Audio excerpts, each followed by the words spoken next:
Hey Nathan, it's Monday, May 25th. A few days ago, you and I were in Arkansas with your family visiting the Crystal Bridges Museum of American Art. The museum was founded by the daughter of the guy who started Walmart, whose continued sponsorship allows for free admission to the public, which is pretty cool because the museum and its gardens and trails span a large acreage. Displaying works of art by household names like Georgia O'Keeffe, Pablo Picasso, and Andy Warhol, the Crystal Bridges Museum's collection spans centuries of artistic creation. I spent a lot of time near the beginning of the museum, where the landscape art of the Romantic 19th century hung. I've always been drawn to landscape art of the Romantic period, partially because of its attention to detail and realism. But I find this art conveys an interesting message as well. Often in these landscape pieces from the 1800s, you'll find tiny little signs of humanity. These small blips of humankind in rather striking nature paintings visually represent a strong theme in Romanticism: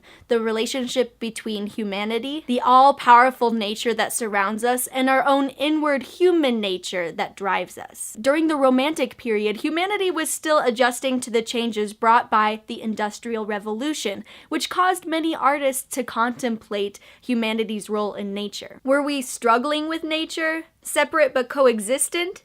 Conquering it? Even though these scenes of nature often include nature's majesties like mountains and ocean swells, the small representations of humanity demand to be noticed, to stand out in fine detail compared to their surroundings, and to tell a story. And maybe it's just our bias that yearns for the human story in art. Of course, these images of nature are beautiful and striking on their own, but the human condition often seeks familiarity.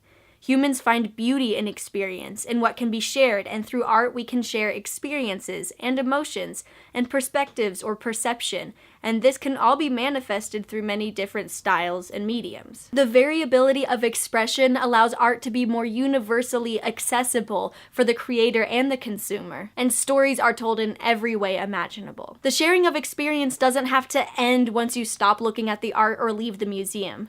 Art can be an inspiration itself. On the 3-hour-long car ride home from Arkansas, I was thinking about those landscape paintings and their little signs of humanity. I took some landscape pictures of my own, which each had their own evidence of humanity's mark on nature, like tall, thin towers and little houses in the distance. The paintings in the museum and this little project of mine have made me think about humanity's role in nature. We are still impacting nature very negatively at times.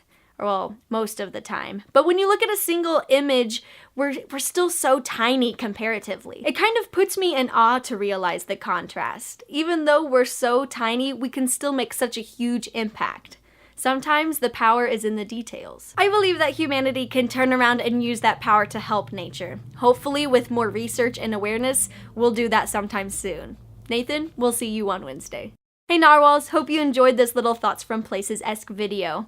Has any style or even a specific piece of art moved you recently? What was it and how did it move you? Leave a comment about it below, and thanks for liking and sharing this video, and please subscribe if you haven't.